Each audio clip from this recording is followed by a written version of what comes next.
estoy. Entonces, en esa misma línea, ¿les parece si hablamos de neurociencias?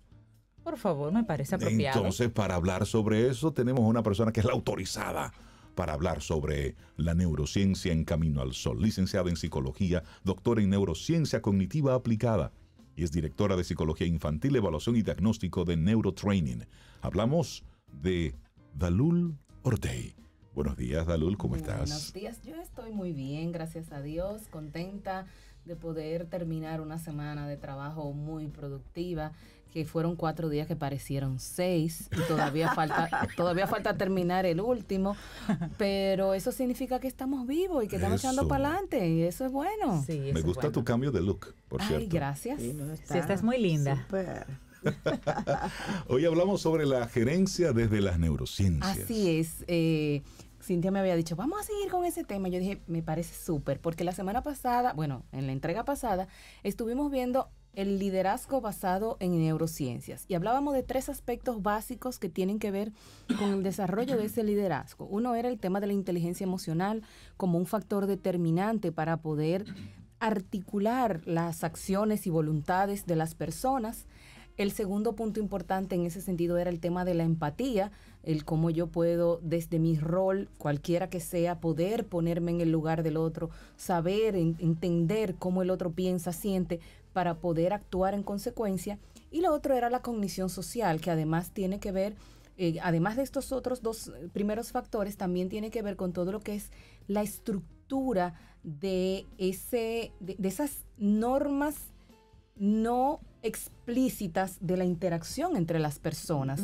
Probablemente yo no tengo que decirte que a mí no me gusta que tú me des un golpe, un trompón, claro, pero eso queda implícito en el obviamente en un entorno sano, porque hay entornos donde eso está normalizado, pero en un entorno donde esté un proceso, por ejemplo, empresarial o etcétera, pues lo ideal es que podamos establecer esas normas que están debidamente identificadas, desarrolladas de la convivencia, pero hay otros elementos que se dan con la propia interacción entre las personas. Totalmente. Que es ese código oculto, ¿no?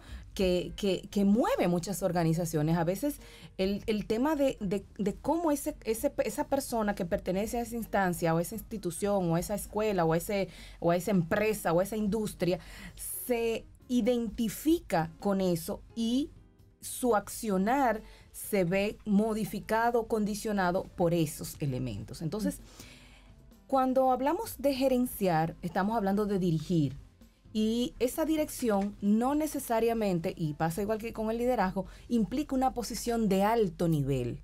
Nosotros, señores, todo se gerencia, el hogar se gerencia, un aula de clases se gerencia, un condominio de apartamentos donde convivimos X cantidad de personas distintas, se gerencia, necesita. Un cumpleaños se gerencia. Se gerencia. Junta con amigos, se gerencia. Claro, Sí. entonces no podemos limitar a ver el tema de ese proceso solamente al ámbito empresarial o productivo. Entonces, ¿qué características, qué hace que nosotros podamos desarrollar ese proceso de gerenciar tomando en cuenta la neurociencia como esa ciencia, ¿no?, que nos ha venido a dar a conocer cómo funciona el cerebro del ser humano? Lo primero es el tema de la capacidad de adaptación o la flexibilidad cognitiva. Yo creo que eso se nos puso a prueba a todo el que tiene ojos en la cara con el tema de la pandemia, donde tuvimos que reaprender a vivir, a relacionarnos, a los tiempos, a estudiar, a trabajar. Tuvimos que reaprenderlo todo. Y hubo personas que se pudieron adaptar muy bien y hubo personas que no lograron adaptarse. Y en esa misma línea, Dalul, también lo que ocurrió en esa misma época mientras aprendíamos fue que comenzamos a tomar decisiones en algún momento un poquitito fuera de tempo por lo que estábamos viviendo. Y comenzaron, y por ejemplo, hoy en Estados Unidos, ¿qué se está viendo? Mucha gente que renunció a los trabajos, que no querían aceptar su nueva forma de, yo voy a seguir trabajando contigo, pero lo voy a hacer desde mi casa, o renuncio. La gran huida le llamaron a eso. La gran huida. ¿Qué está ocurriendo ahora? El efecto boomerang. Esas personas que renunciaron, que se fueron hasta de ese estado y voy a trabajar desde Miami, chévere, pero mi empresa está en Nueva York. Perdón, Mire, el puesto sigue disponible, Sigue pero en disponible. inglés. Claro, Sí. claro. Entonces, esa capacidad de flexibilidad tiene que ver con, con gerenciar. ¿Por qué? Porque yo tengo que reorganizar, reestructurar y hacer que el otro entienda y se sume a Por eso, supuesto. a esa nueva ola de situación que se está viviendo. Ahí entra un segundo elemento fundamental, que es la capacidad de respuesta. Es decir, yo tengo que en corto tiempo poder tener una solución, una respuesta, un nuevo elemento que implementar, que aplicar para poder responder a esos cambios rápidos, más o menos, que se van dando continuamente en la empresa. De repente, nosotros éramos una institución, un centro de servicios de cara a cara, pero ya el cara a cara no es tan importante. Nos dimos cuenta de que, si bien es cierto que siempre el calor humano es interesante, pero no limita necesariamente la capacidad de tu poder llegar a tu cliente, de poder, bueno, y de eso Cari y María nos han dado cátedra en estos últimos 2 años, porque tú puedes utilizar los elementos que tienes a la mano para poder optimizar esa respuesta que tienes que dar para cumplir, porque si no se hunde el tema. Claro. Y, por ejemplo, a nivel de familia, voy a poner un ejemplo claro, o sea, las familias se vieron movidas porque por todo lo que sucedía, que los muchachos estaban en la escuela, que yo tenía que trabajar, cocinar. Entonces, ¿qué pasaba en esa capacidad de respuesta? ¿Qué pasaba en esa negociación, en esa gerencia de ese hogar? Teníamos que distribuirnos la carga. Entonces, de repente, y ahí viene un elemento que también se suma, que es el tema de poder formar a los que están colaborando. Porque yo quiero que tú me ayudes a fregar o a cocinar, pero yo en algún momento me he sentado contigo o me he puesto a decir, mira, cuando tú vas a fregar, tú coges primero con una servilleta, le quitas la comida, los residuos a la cosa y lo pones aquí y entonces friega primero los vasos para que no se... Tú se lo explicaste decir, antes de tú exigirlo. El proceso. Entonces, eso pasa en la empresa, eso pasa en el aula. Cuando yo quiero que un estudiante haga, yo me tomé el tiempo de realmente aterrizar esas instrucciones, esos procedimientos, esas normas de convivencia dentro del aula con mis estudiantes, que realmente no que se lo haya dicho y se lo pegue en un cartel, no, que ellos lo hayan internalizado para que puedan actuar en consecuencia de eso y puedan ser efectivos en su quehacer y yo me facilite la vida también, porque cuando el otro está empoderado, cuando ya el otro sabe, cuando el otro ha internalizado lo que tiene que hacer, para mí es más fácil, porque yo paso a usar mi tiempo en otros aspectos que tienen mayor productividad para mí y para el entorno en el que yo me estoy desarrollando. Entonces, se habla de lo que es la neurogerencia, y voy a leer la definición que encontré, que habla de la implementación de los impulsos intelectuales y emocionales del cerebro para aplicarlos de manera eficiente en la dirección y gestión de lo que sea, como habíamos dicho, del hogar, de un aula de clase, de una empresa, de un departamento, de un colmado,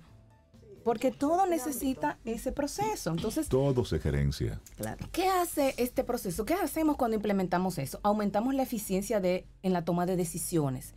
¿Qué caracteriza eso? Bueno, tenemos que actuar y alguien tiene que tomar la rienda y decir, esto es lo que se va a hacer. Entonces, generalmente, cuando eso sucede, pues esa toma de decisiones pasa por una serie de procesos cognitivos, de evaluación, de empatía, de todo lo que hemos mencionado, que me lleva a que, bueno, a lo mejor es la mejor decisión, aunque no sea lo que la mayoría quiere o desea, pero es lo que tenemos que hacer.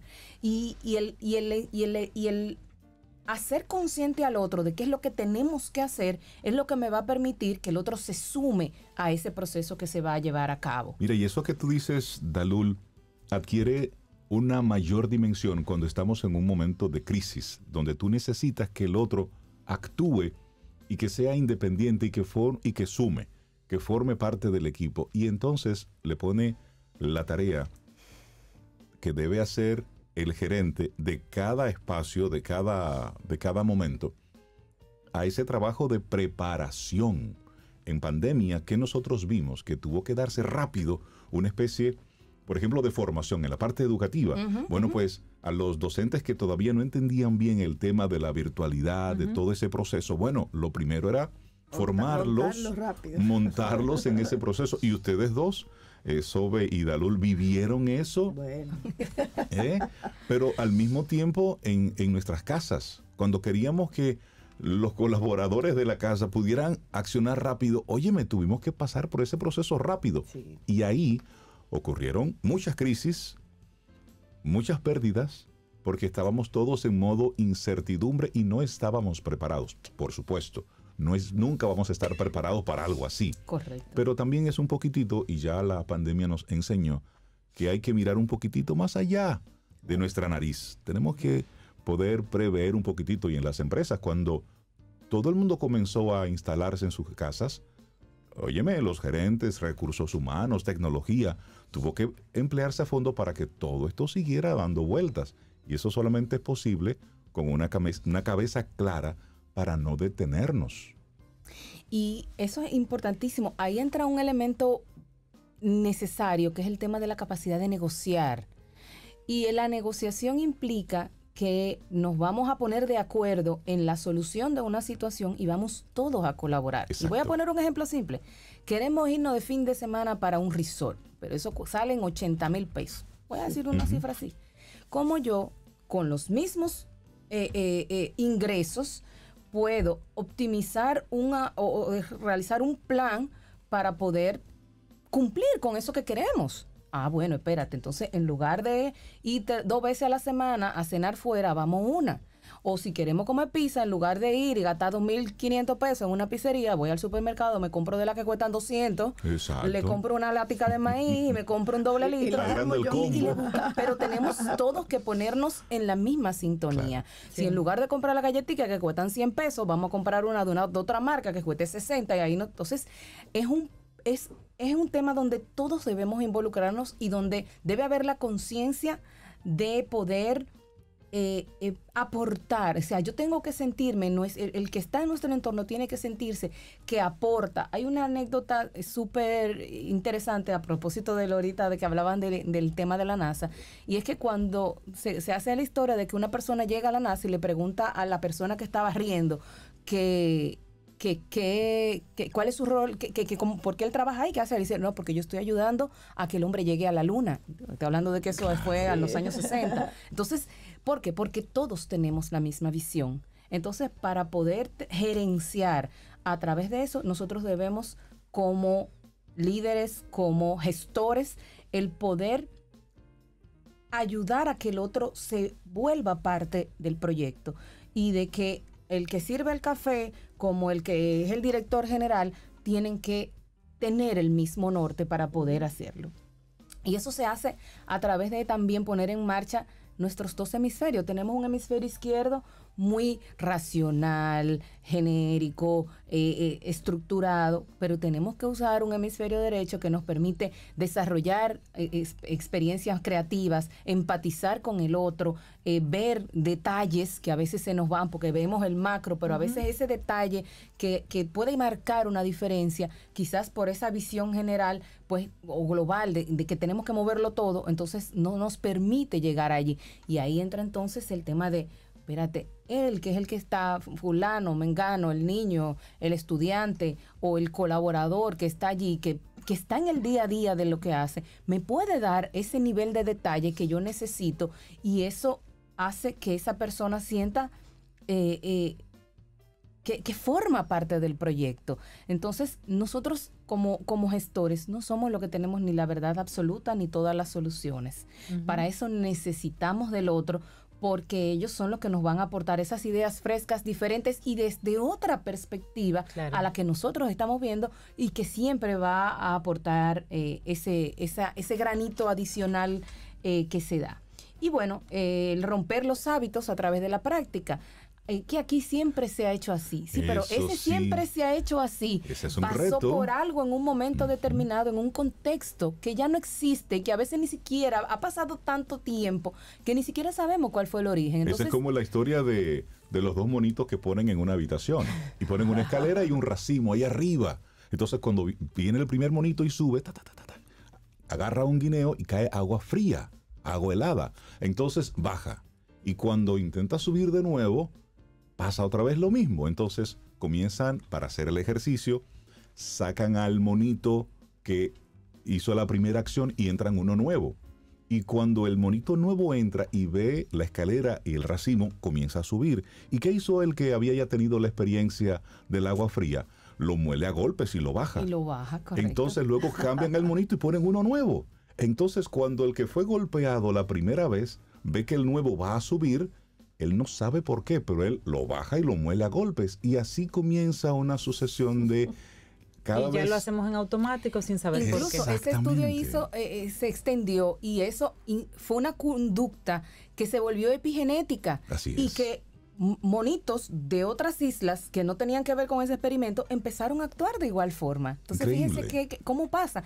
Entonces, eso nos pasa en las organizaciones. ¿Por qué los informes se hacen de esa manera? Porque se hacían así. Exacto. Entonces, pero ¿cómo podemos optimizarlo? ¿Cómo podemos hacerlo mejor? Y el romper un hábito, acuérdense que los hábitos son conductas que se automatizan para poder hacerlas sin mucho esfuerzo. Entonces, esa es la ley del mínimo esfuerzo a veces, el que siempre se ha hecho así. Entonces, ¿cómo vamos a poder implementar un cambio sistemático, una conducta que podamos instaurar, que podamos empezar a construir para crear, por decirlo de esta forma, nuevos hábitos que sean más beneficiosos y más productivos para nosotros y para el entorno que estamos gerenciando? Hecho, buenísimo. La gerencia bueno, desde las neurociencias, si usted es gerente, no importa que usted sea gerente de aplausos, espero que haya escuchado bien. Que se convierte en un neurogerente. Dalu, la gente que quiera conectar contigo. Claro que sí, se pueden comunicar al 809-532-1992, eso es en Neurotraining. También nos pueden seguir en Neurotraining_RD y en neurotraining.do en nuestra página web. Buenísimo. Dalul, que tengas un excelente fin de semana. Igualmente para ustedes. Y sigue así, bella, radiante, Sí, compartiendo sí, siempre buenos ¿viste? contenidos hoy. Sí, con esa Un abrazo. cara así de felicidad. Muchísimas gracias. Un abrazo. Gracias, Daniel. Igual.